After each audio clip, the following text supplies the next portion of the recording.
Birodarlar, erkek kishini yig'lashligi ayb sanaladi, illa mana shu o'rinda yig'laydigan kunimiz. Bugun Allohdan so'rab yig'laydigan kunimiz. Chunki qiyomatda Alloh taolo bu yoqqa shunday yaqin olib keladiki, issig'idan illa bir kishi omonda qoladi, Allohni zikr qilib yig'lagan inson. Birodarlar, bugun Alloh taoloning eng ulug' kunlaridan soatga qarang 2 da turibmiz. 2 da odam uxlaydigan mahal. Lekin bugun Allohning roziligi uchun masjidga jamlandik.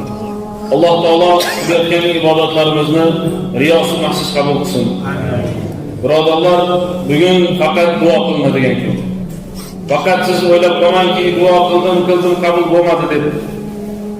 Ibrohim alayhissalom duo qilganda 3000 yildan keyin qabul bo'ldi.